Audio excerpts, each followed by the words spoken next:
On that important day, I stood in front of my father's grave. My father had been the CEO of a major company, and after his death, my brother-in-law Kyle took over. He inherited the company and a huge fortune. In contrast, all I got was an old mini truck. Kyle, flaunting his good fortune, mockingly said, "With this, I've got the company and the entire estate in my grasp. That mini truck suits you." But to me, that mini truck was more than just a vehicle. I looked at it fondly, and when I started the engine, I noticed a destination already set on the navigation system. "What's this?" I wondered.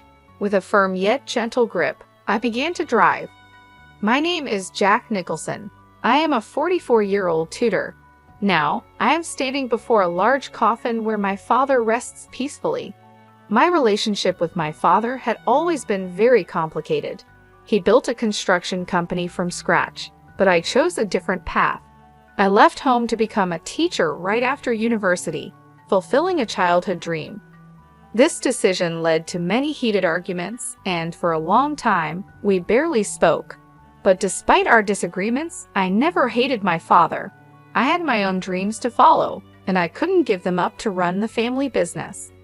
Even though I felt a strong duty as the eldest son, guilt weighed on me for not meeting my father's expectations.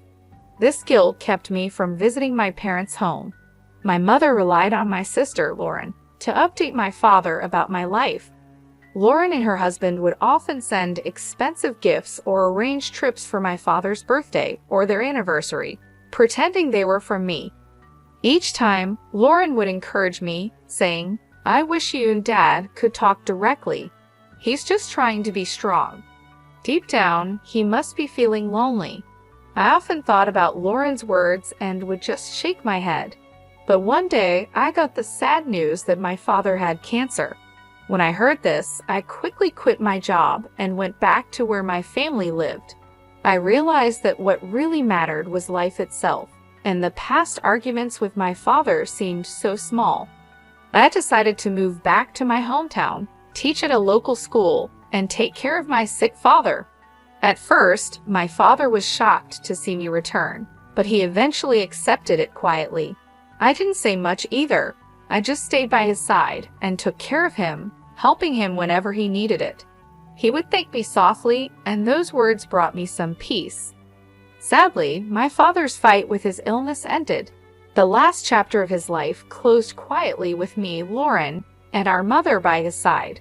We couldn't know what he was thinking in his last moments, but we hoped his soul was at peace. Even though we expected it, losing him deeply affected us all. My mother, Lauren, and even my young nephew, Peter, were all very sad and cried. The only one who didn't show any emotion was my brother-in-law, Kyle. During the funeral preparations, he coldly asked, "Did he finally die, huh?" Hearing that, I was proud of myself for staying calm and not reacting angrily to Kyle. Instead, I focused on planning my father's funeral. This kept me busy and helped distract me from the pain. I ignored Kyle's harsh words and made sure everything for the funeral was done right. Kyle and I had never gotten along well, and our relationship only got worse over time. But despite everything, I kept my focus during this tough time. I first met Kyle when he was a skilled worker at my father's company, and I really respected his skills. It felt like I had gained a real brother when Kyle married my sister, Lauren. He was 5 years older than me and seemed like a role model. Before they got married, I often asked him for advice on various problems, and he always listened with understanding. One of our big discussions was about whether I should join the family business. Kyle would say, "Sean should live his own life, and Jack, you have your own path.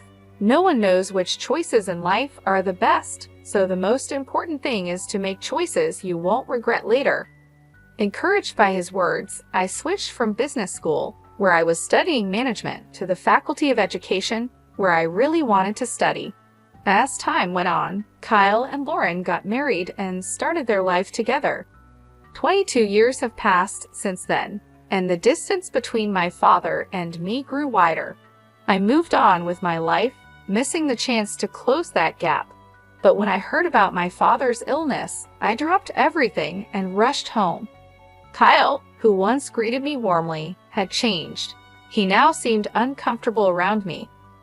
When we were alone, Kyle would say coldly, "You came back in a hurry when you heard Sean was sick, didn't you? But no matter what, you won't inherit anything." His words caught me off guard, and I struggled to respond. "What do you mean? Don't act like you don't know. It might be a coincidence, but even if you now want to run the company, it's already decided that I will be the next leader?" His harsh words shocked me, and I replied louder than I intended. "No, that's not it. I didn't come back for the company. I realized I hadn't been a good son and wanted to apologize to Dad, even if it's late." Kyle dismissed me. "I don't need your fancy talk. It sounds like something from a TV drama. Lauren likes that kind of stuff. But were all those gifts you sent just a way to look good in front of Sean?" "That's absolutely not true." I tried to explain, but Kyle had already made up his mind and wasn't interested in believing me. His words also seemed like a slight against Lauren, and for the first time, I felt a deep divide between us. Ever since that incident, I started to feel really upset with Kyle. He began to mock me openly. "No matter how much you try to win Sean over, that time has passed. Don't make me laugh. Go back to where you belong and take care of your troubled students," he would say. At first, I thought deeply about how I appeared to others and how they saw me. But Kyle's words showed he was more concerned about himself than our father. His behavior often seemed disrespectful to both his father-in-law and his wife, Lauren. I started to believe that Kyle had married Lauren mainly to get closer to my father's company and wealth. He rarely visited my father when he was sick and didn't help take care of him. Now, all I could do was work as hard as possible to protect the company my father, Sean, had built. Kyle always sounded polished, but he really just wanted to avoid problems. On weekends, he would go play golf, claiming it was for business. He hardly ever took care of his own son. He said he wanted his son to learn many skills to eventually take over the business, but he left all the driving and housework to Lauren. When Lauren showed a bit of unhappiness about this, Kyle would passionately take her hand and say, "I'm giving my all for Sean's sake. Now is the time to produce results by any means necessary. Let's overcome this trial together." Lauren found it hard to stand up to him and usually just nodded, even though she seemed reluctant. Kyle was good at acting like the perfect husband in front of Lauren, so it's no surprise she believed him. He showed his true self to me, probably because he thought I was like him. I eventually got used to Kyle's mocking, and it didn't bother me as much. However, when our beloved father passed away, I was heartbroken. I felt a deep sadness and emptiness.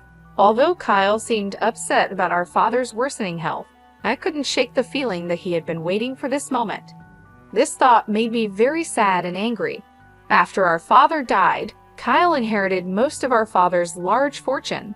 Even though he was just a son-in-law, he had the same rights to the inheritance as Lauren and me, according to my father's will. He got most of the shares of the company and a lot of wealth. This unexpected turn of events left me speechless, even though I was my father's biological child. I had thought the inheritance would be split fairly among the three of us, but instead, Kyle got almost everything.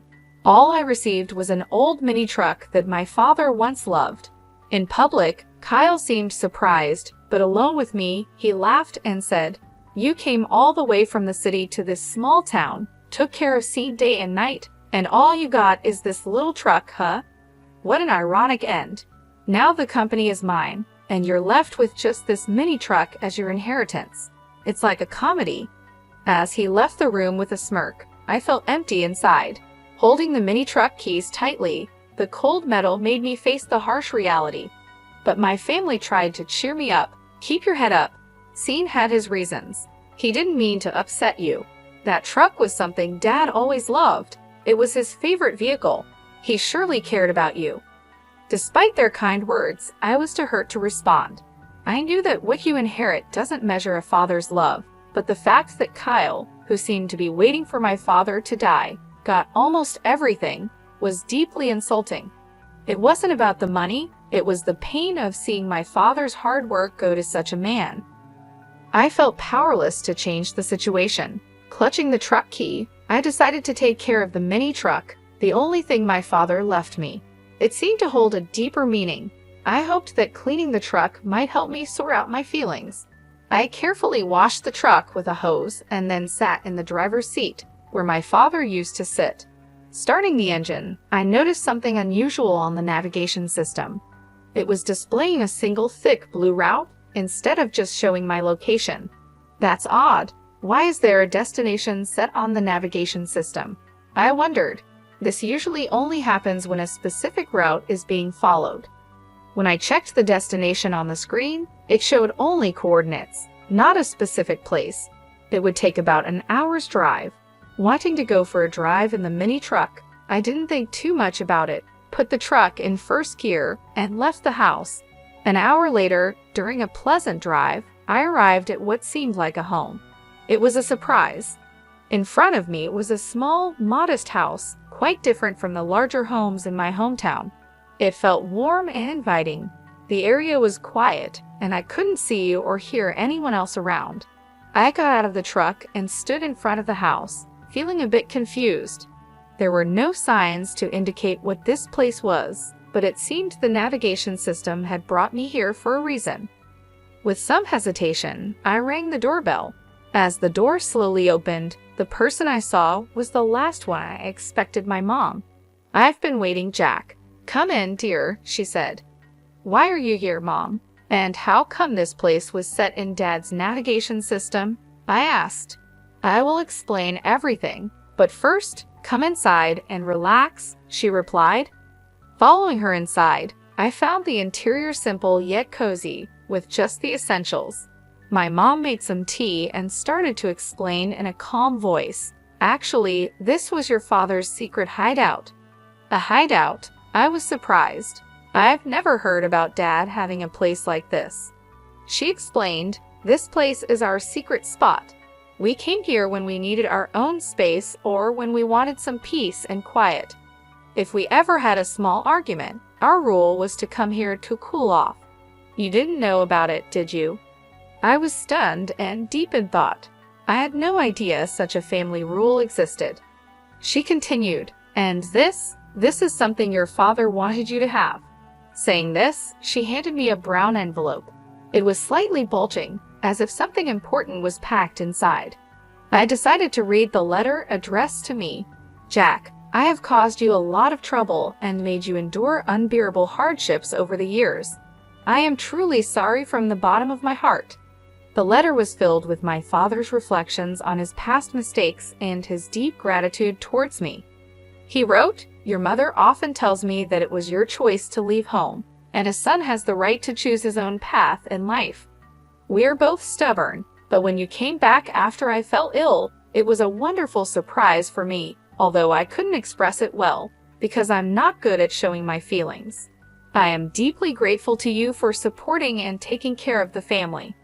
This was the first time I heard such heartfelt words from my father, and it made me very emotional. The letter also mentioned Kyle. To tell the truth, my distrust towards Kyle grew over time. He's good with words and makes people feel comfortable, but I could see his true nature. I suspected his sneaky behavior around the house was his way of trying to claim ownership. I was too tired from work and taking care of you all to notice his cunning actions. But now, knowing Kyle as I do, I believe these suspicions were correct. The letter continued, "I have no intention of giving the company to you, but if something unexpected happens, I have left a significant amount of money with your mother. This is to ensure that you and Lauren will not be in need. Please accept it." After finishing the letter, I looked up at my mother. She said nothing but looked at the brown envelope. I hesitantly reached for it and checked its contents, confirming everything was in my mother's name. She began to speak firmly. "If I transfer the accounts to you and Lauren's names, it would be considered a gift under tax laws. If it's mentioned in the will, Kyle might try to take it. Your father gave this money to me secretly while he was still alive to avoid Kyle's interference. Now, I want to give it to you and Lauren as a living gift." She explained this to me. but I was still trying to understand the full impact. The amount written in the account book she showed me was huge, unlike anything I could have imagined. I had never seen so much money before. It meant a lot to me that my dad had left this for me, not because of the amount, but because it showed he really cared about me, not just Kyle, who was seen as his successor. This touched me deeply.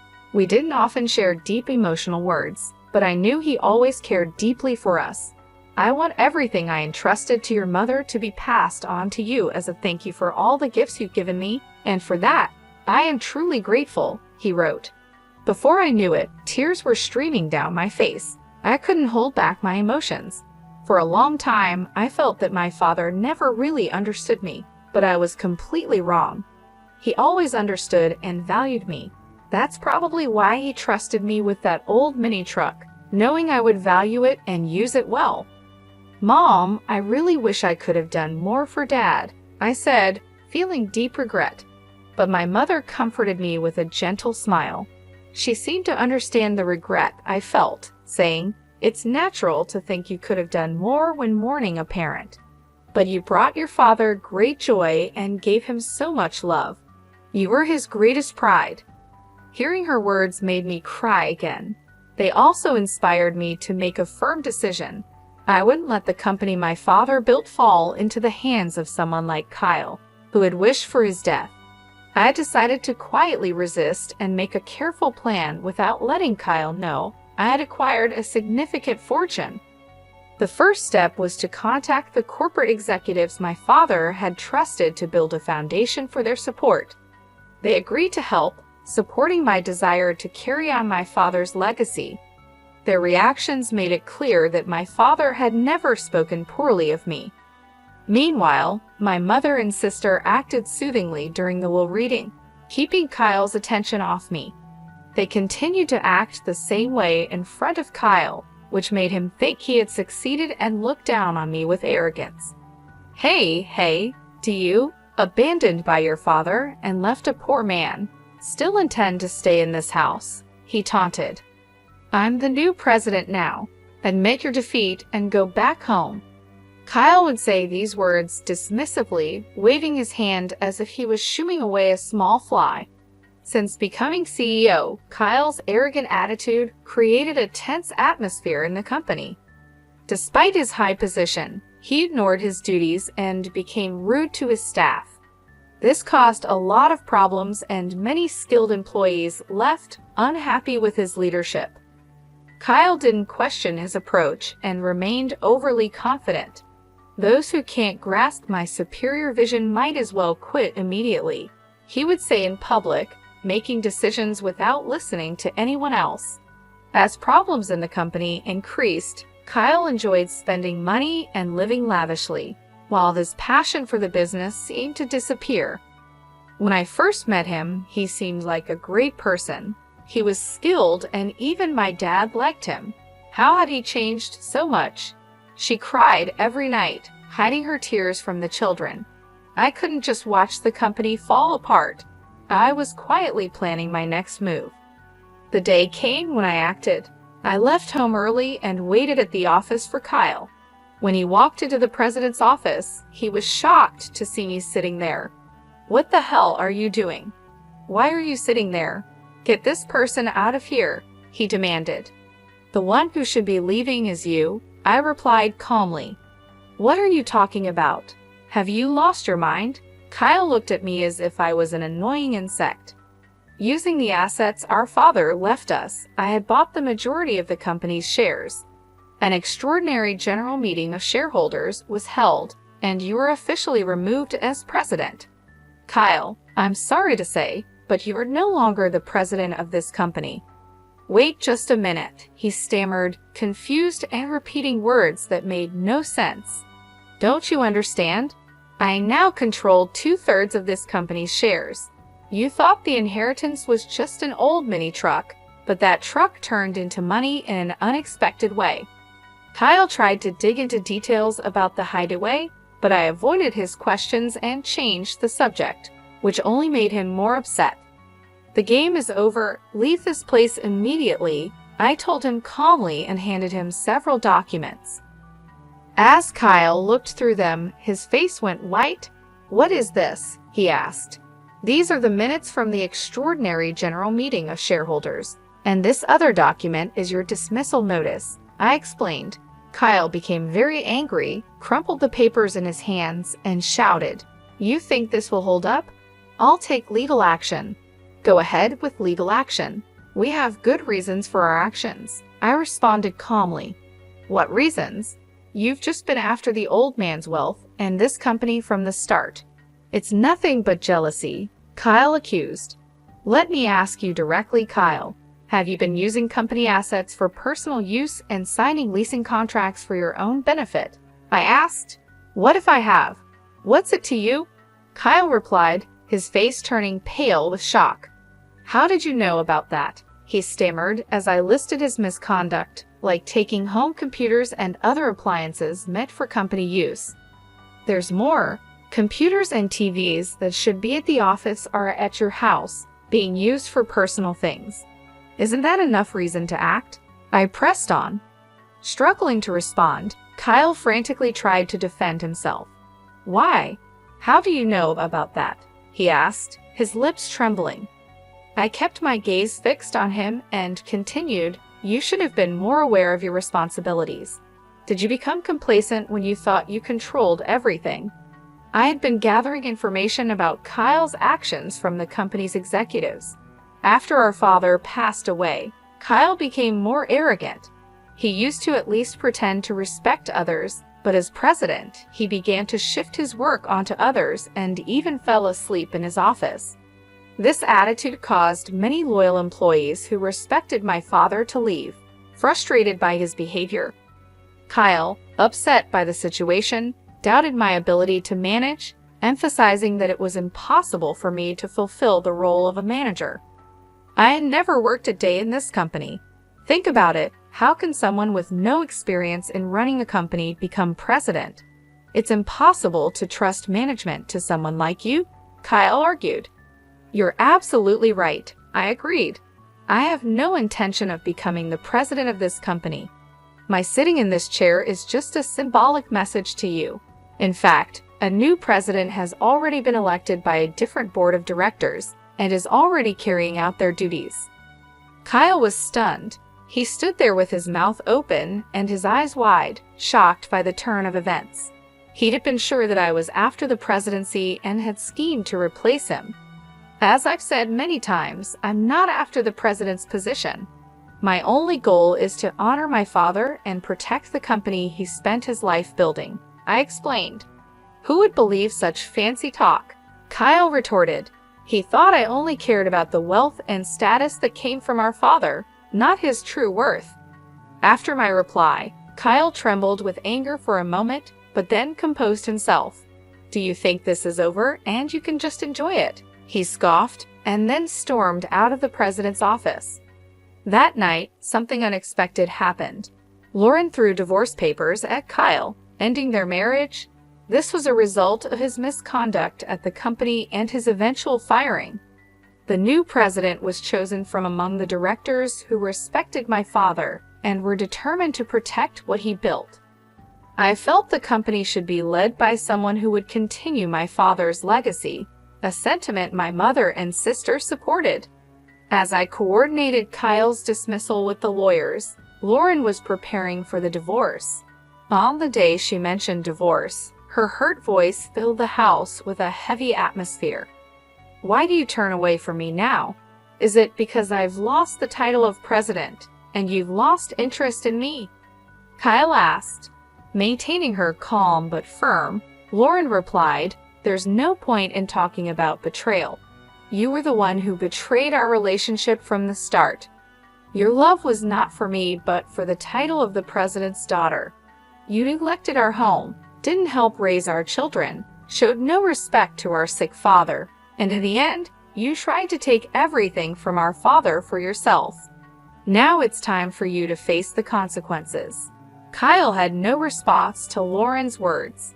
She had endured a lot, worrying about her children's futures and the fate of the company. But thankfully, the inheritance from our father gave her a solid financial base to raise her children after the divorce. We planned to live a peaceful life away from conflict with our mother and sister. Our only concern was the possibility of retaliation from Kyle, but he was now out of funds. He had lost a lot of money to an investment scam and was even in debt. This scam involved a man pretending to be from a brokerage firm who was actually a fraudster. Kyle, swayed by convincing words, lost a significant amount. This situation shows how people can exploit those who suddenly have a lot of money.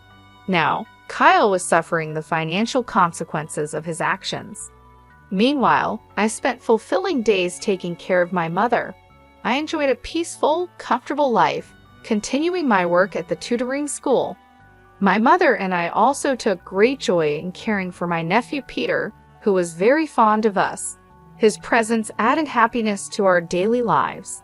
"When I grow up, I'm going to be a president like Grandpa," Peter declared, his words filled with the innocence of childhood dreams. This brought smiles to our faces and even made my mother tear up with emotion. Lauren and I exchanged knowing looks, our smiles reflecting warmth and understanding. You might say that now, but I wouldn't be surprised if you want to become a teacher when you're in college. I teased him gently, reflecting on similar past statements, which made everyone laugh. "But I'm not very good at studying, so maybe I won't make a good teacher," he said seriously, furrowing his brow. His earnestness made this even more endearing and prompted more laughter, this time filled with affection. In that moment, filled with an overwhelming sense of happiness, we realized we were truly living in the present, enjoying our family unity and ready to face whatever the future might bring.